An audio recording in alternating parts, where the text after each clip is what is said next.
진정한 신앙인은, 진정한 주님을 만난 사람은 저는 두 가지 특징이 반드시 일어난다고 봐요. 첫째는 도덕적이 돼야 됩니다. 착하고 선해야 구원받는 건 아니지만 예수님을 마음속에 받아들인 사람은 필연적으로 도덕적이 됩니다.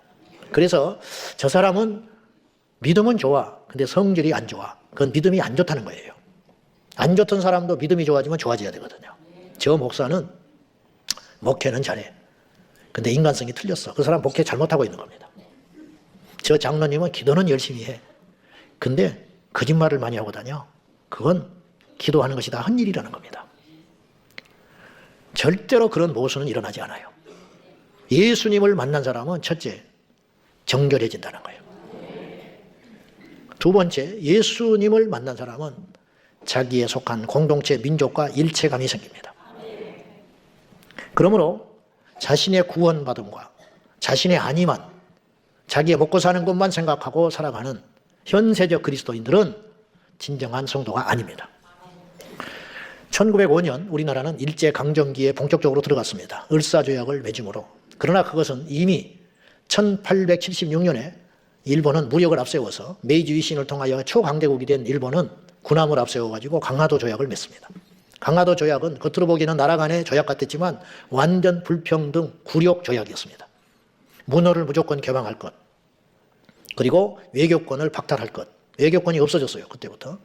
그리고 일본의 영사관을 조선 땅에 세울 것, 그리고 일본의 무역상을 무조건 받아들일 것. 이런 불평등 조약을 1876년에 강화도 조약을 맺습니다. 그리고 그로부터 세월이 흘러 1885년 4월 5일 그날이 공교롭게도 부활절이었어요. 아펜셀러 선교사가 조선 땅을 밟습니다. 그러니까 올해가 우리나라 선교 140주년 되는 해입니다. 그러니까 우리나라 선교 역사는 이미 우리나라 주권을 잃어버린 상태에서 들어온 거예요. 그러니 복음을 전하는 선교사님이나 그 복음을 받아들여야 할 조건이 좋아도 복음을, 생소한 복음을 밀어내는 방법인데 나라는 빼앗기고 국권은 찬탈당하고 강팍할 대로 강팍하고 가난과 모욕과 불평등 가운데 상처 입은 그 영혼들이 복음을 쉽게 받아들일 수 있었겠어요? 그때 복음을 전하겠다고 조선 땅을 줄기에 온 것은 자신들의 생각이 아니었어요. 하나님의 은혜였습니다. 무엇이 보장되어 있었습니까? 기다리는 건 죽음밖에 없었고 불확실. 지금이야 비행기 타고 다시 돌아가기라도 하지요. 그때는 끝나는 거예요. 누가 오라고 하게 됐어요? 무엇을 보장해 줍니까? 그런데 앞다투어 조선 땅을 사랑하신 하나님이 그들을 보내사 이 땅을 살려내기 시작했어요. 캄캄한 어둠의 땅. 여러분 무슨 소망이 있겠어요? 돈이 있습니까? 인재가 있습니까? 나라가 있습니까? 주권이 있습니까? 번듯한 지도자가 있기를 합니까? 아무것도 없는 거예요. 하나는 있어야 일어나죠. 하나는. 그런 땅에 하나님께서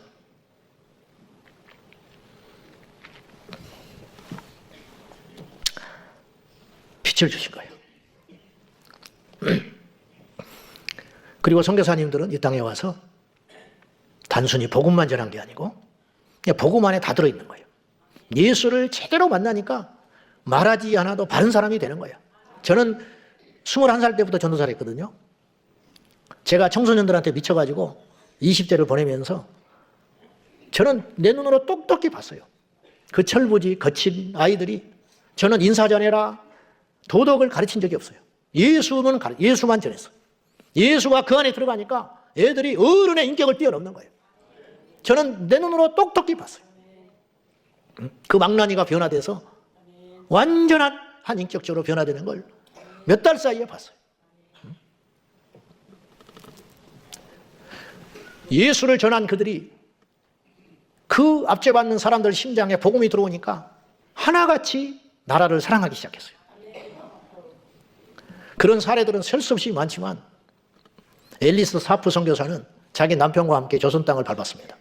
근데 들어와서 공주 땅을 내려가요. 충청도 공주를 내려갔는데 그 당시만 해도 양반, 유교 도저히 복음이 들어가질 않아요. 가는 곳마다. 그래서 학교를 세웁니다. 우위의 전략을 짠 거예요.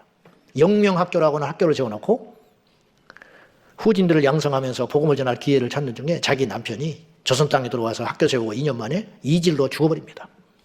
후사도 없이. 이런 일이 숱하게 일어났어요. 하나님은 왜 안 지켜주셨을까? 그렇게 생각하지 말라니까요. 하늘에 미리 떨어져 죽으면 셀 수 없는 열매가 맺혀지는 거예요. 낙심한 이 젊은, 이분도 선교사지만 한 여인이잖아. 하나님을 원망 안 했겠어요? 그리고 고국으로 돌아갑니다. 너무 낙심해가지고. 그러나 성령께서 그를 충동질합니다. 그리고 2년 만에 조선 땅에 뼈를 묻겠다고 다시 돌아가요. 그리고 영명학교에서 아이들을 가르치면서 11살 난 여자아이를 가정 형편상 도저히 지낼 수 없는 아이를 자신의 딸로 입양을 합니다. 그가 유한순 열사였습니다. 거기서 민족을 혼을 깨우고 복음을 만나고 그리고 그 어린 꽃다운 나이에 3.1운동에 동참을 해요. 누가 하라 그랬겠어요? 어른도 말을 안 듣는데 그 어린 소년이 지금 15살 아이들은요 자기 양말도 안 빨아요. 지금 그렇잖아요.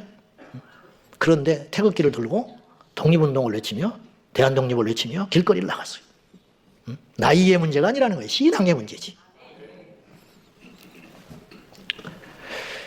그로 인하여 길러낸 애국지사는 셀 수 없이 많습니다. 도산 안창호, 유관순 열사, 주기철 목사님이 단순한 목사님이 아니고 애국지사예요. 사실은.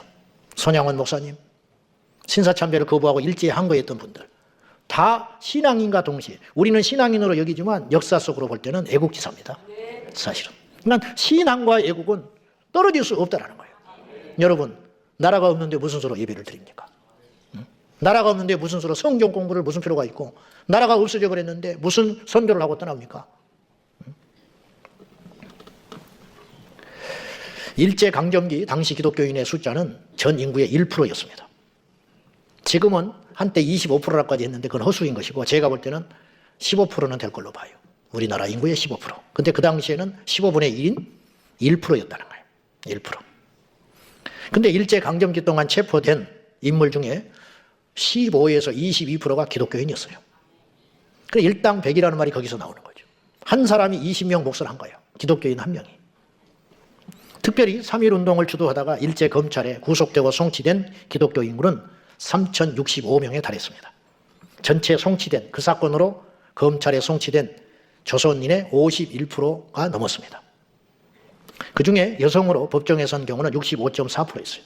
상대적으로 그 당시 부녀자들이 예수를 많이 믿었기 때문이에요. 이에 반하여 타종교를 말할 필요는 없지만 호국불교 하지만 기독교인들이 3,065명이 구속될 때 불교인은 222명이 구속됐습니다. 카톨릭 신자는 54명에 불과했습니다.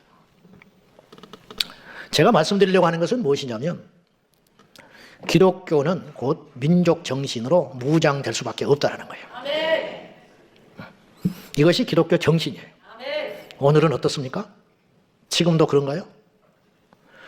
1%가 20%의 몫을 했다면 지금 15%라면 100% 역할을 해야 돼요. 이 세상이 이렇게 엉망이 되면 안 된다는 거예요. 이 세상이 이렇게 가면 안 된다는 거예요. 이유는 어디에 있느냐? 이 땅의 기독교인들이 어느 날부터 민족을 버리기 시작했다는 거예요.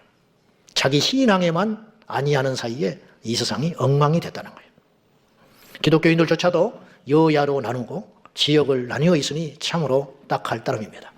탄핵을 반대하니 찬성하니 이재명이니 윤석열이 문제가 아니라 대한민국을 위해서 그 어떤 정파와 이념도 초월하여 옳고 그름을 따져서 우리가 이 민족을 위해서 담대히 나아가야 한다는 것이죠. 한국 땅에 들어온 복음의 능력은 한국 사회를 개조시켰습니다. 여러분 보이지 않아서 그렇지 한국에 들어온 복음의 능력은 일제의 암흑기를 이겨내는데 자타공인 공헌을 했습니다. 교과서에서 기독교 색채를 지우느라고 불순한 자들에 의해서 전부 지워져 버리고 말았습니다.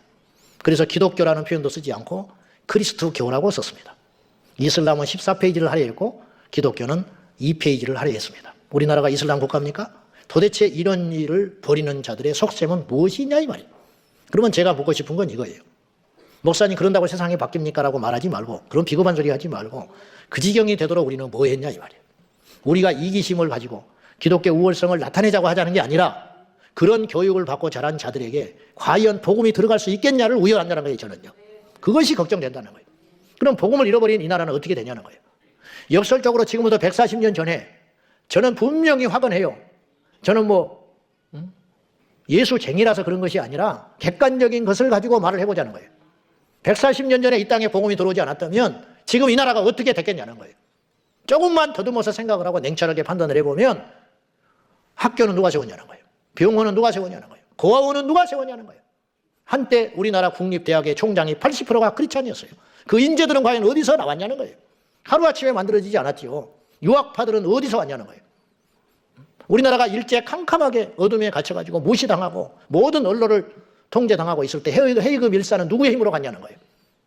미국 가서 보도되는 조선의 실상을 알리는 자들은 누가 알렸냐 이 말이에요. 우리나라 최초 여의사는 어떻게 해서 탄생했냐 이 말이에요. 선교사님이 고국으로 돌아가면서 한 소녀를 데리고 가가지고 거기서 공부를 시키고 그 남편은 자신의 인생을 다 포기하고 부인 의사 만드는 데 헌신하고 그리고 남편은 죽습니다.